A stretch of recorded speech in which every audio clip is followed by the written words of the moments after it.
Buenas noches, radioescuchas, bienvenidos una vez más a Radiodifusora Espectral, transmitiendo desde el 666 de AM la frecuencia que no solo informa, sino que invoca. Gracias por acompañarnos en esta nueva emisión donde la palabra se convierte en bisturí y el relato en autopsia simbólica.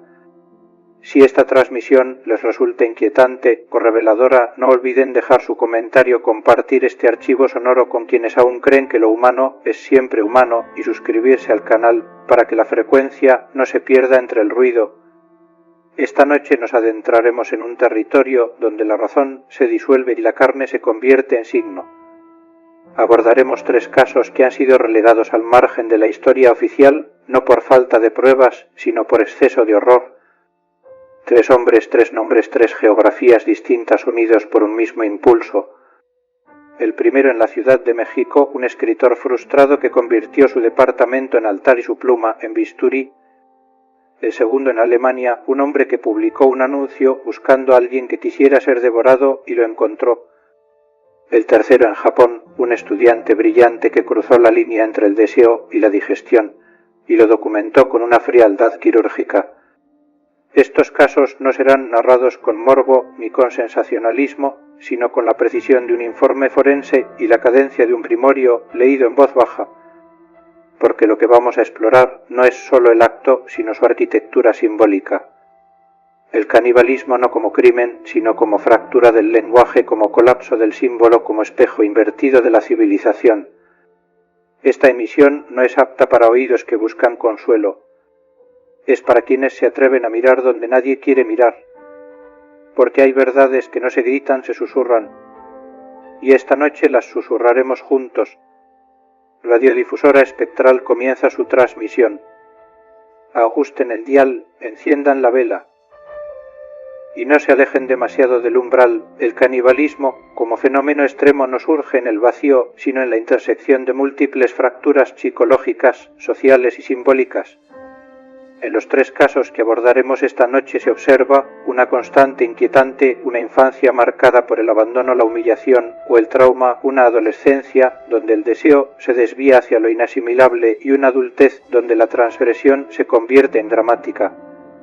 José Luis Calva Cepeda, nacido en la Ciudad de México, fue un niño expuesto a la violencia doméstica, al abuso sexual y a la negligencia emocional. Su madre, según sus propios escritos, era una figura ambivalente, a la vez temida y deseada. Su necesidad de aprobación se transformó con los años en una pulsión destructiva hacia lo femenino.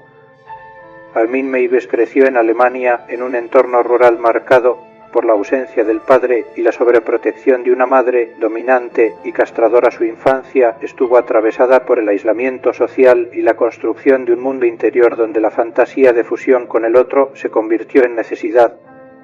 Issei Sagawa, nacido en Japón en una familia acomodada, fue un niño prematuro de complexión frágil que desarrolló desde la adolescencia una fijación por las mujeres occidentales altas y rubias, a quienes percibía como inalcanzables. Su deseo se mezcló con una profunda sensación de inferioridad y con una narrativa interna donde el consumo del otro era la única forma de posesión.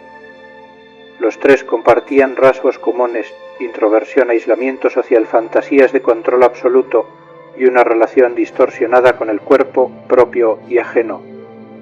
Ninguno de ellos fue diagnosticado con psicosis en el sentido clínico estricto, pero todos mostraban signos de trastornos de personalidad con componentes narcisistas y obsesivos.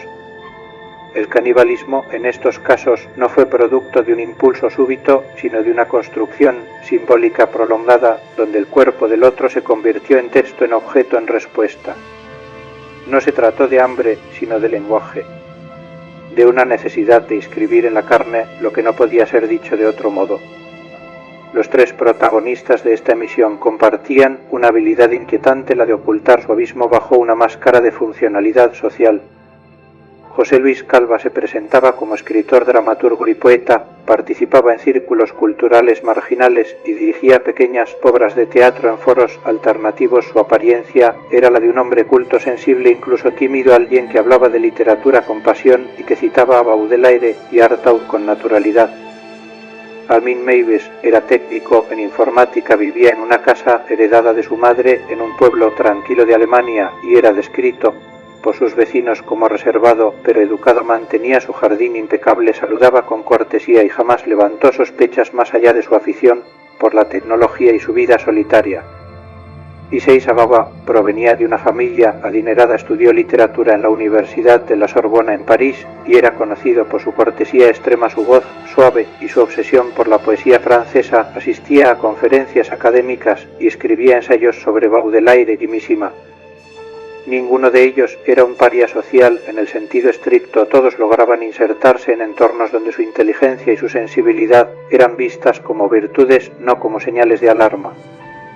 Pero bajo esa superficie se gestaba una narrativa paralela, una segunda voz que no hablaba en público, pero que escribía en diarios personales, en foros digitales o en manuscritos inéditos. Esa voz construía un mundo simbólico donde el cuerpo del otro no era un límite, sino una promesa, donde la carne no era tabú sino texto. La psicopatología en estos casos no se manifestaba con delirios ni con alucinaciones, sino con una lógica interna coherente, pero desvinculada de la ética compartida. Eran individuos que no negaban la norma, simplemente la reescribían. Y lo hacían en silencio, porque el horror más difícil de detectar no es el que grita, sino el que susurra con voz amable. Cuando los medios descubren un caso que desafía los límites de lo narrable, suelen responder con una mezcla de fascinación y anestesia. El horror se convierte en espectáculo, la transgresión en contenido y la víctima en personaje. En los tres casos que nos ocupan esta noche, la cobertura mediática osciló entre el sensacionalismo y la estetización. José Luis Calva fue presentado como el poeta caníbal, su rostro apareció en portadas acompañado de frases extraídas de sus manuscritos y su departamento fue descrito como si se tratara del escenario de una novela gótica. Armin Meiwes fue apodado el caníbal de Internet y su caso fue abordado como una anomalía jurídica más que como una tragedia humana. Los titulares se centraron en el consentimiento de la víctima y en los detalles escabrosos del acto, dejando de lado la pregunta ética de fondo. Issei Sagawa fue convertido en celebridad en su país natal tras ser liberado, escribió libros, participó en documentales y fue invitado a programas de televisión donde hablaba de su crimen con una frialdad que rozaba lo performático. La industria cultural no tardó en apropiarse de estas historias, películas, novelas, cómics y hasta canciones se inspiraron en sus actos. Pero en ese proceso algo se perdió. La víctima se desdibujó, el dolor se estetizó y el horror se volvió mercancía. La estetización del crimen no es nueva, pero en la era digital adquiere una velocidad y una superficialidad que la vuelve peligrosa. El canibalismo deja de ser una transgresión para convertirse en una estética. Y cuando el horror se vuelve bello deja de ser advertencia para convertirse en tentación. Desde una perspectiva forense, los tres casos presentan patrones que, si bien emergen en contextos culturales distintos, comparten una arquitectura simbólica inquietante. En primer lugar, la planificación meticulosa. Cada uno de los protagonistas diseñó su acto con una precisión que desmiente la idea del impulso irracional. José Luis Calva preparó el espacio y los utensilios, como si se tratara de una puesta en escena. Armin Meiwes redactó un contrato de consentimiento y grabó el proceso como si fuera un experimento clínico. Issei Sagawa documentó su acto con la frialdad de un entomólogo. En segundo lugar, la elección de la víctima no fue aleatoria. En ninguno de los casos se trató de figuras que encarnaban un deseo reprimido, una carencia afectiva o una fantasía de fusión simbólica. En Calva la víctima era su pareja sentimental, en Meiwes un voluntario que compartía su pulsión, en Sagawa una mujer que representaba el ideal inalcanzable. El tercer punto es la ritualización del acto. No se trató de una agresión caótica, sino de una secuencia con elementos repetitivos y simbólicos, el uso de utensilios específicos, la disposición del cuerpo, la incorporación de elementos como velas, música o escritura. Desde el punto de vista clínico, los informes psiquiátricos coinciden en señalar la ausencia de psicosis activa en los tres casos, lo que implica que los sujetos comprendían la naturaleza de sus actos y podían distinguir entre el bien y el mal. Sin embargo, presentaban rasgos de trastornos de personalidad con componentes narcisistas, obsesivos y en algunos casos disociativos. La autopsia psicológica revela una narrativa interna donde el cuerpo del otro se convierte en texto, en respuesta, en espejo. El canibalismo en estos casos no fue un acto de hambre, sino de significación, una forma de inscribir en la carne lo que no podía ser dicho con palabras. Las víctimas de estos casos no deben ser recordadas solo como cuerpos, sino como biografías interrumpidas como presencias que merecen ser nombradas con dignidad. Alejandra Galeana Garavito, madre de 2 hijos, mujer de mirada firme y voz suave, fue la última pareja de José Luis Calva. Su desaparición activó la investigación que revelaría el horror oculto tras la fachada literaria del autor. Su nombre quedó sepultado bajo el apodo de su agresor, pero su historia merece ser contada no como parte del expediente, sino como sujeto de memoria. Bernd Brandes, ingeniero alemán, hombre reservado y meticuloso, respondió al anuncio de Armin Meiwes con una voluntad que aún hoy desconcierta a juristas y psiquiatras. Su consentimiento fue real, pero eso no lo convierte en menos víctima. Su deseo de desaparecer, de ser consumido, no anula su humanidad ni su derecho a la protección. René Arteveld, estudiante holandesa de literatura, amante de la poesía y de la música clásica, fue invitada por Issei Sagawa a leerle un poema en francés. Su confianza fue traicionada, su cuerpo convertido en símbolo, su nombre apenas mencionado en los medios que prefirieron centrarse en la figura del agresor. Estas 3 personas no son notas al pie en la historia del horror, son el centro de la tragedia. Reivindicar a las víctimas es recordar que el consentimiento no legitima la autodestrucción, que la confianza no debe ser castigada y que la vida no puede reducirse a un acto simbólico. En un mundo que convierte el crimen en contenido y al agresor en personaje, es urgente devolverle a la víctima su lugar en la narrativa. Porque toda historia tiene un eje. Y en estas, el eje es el cuerpo que no volvió.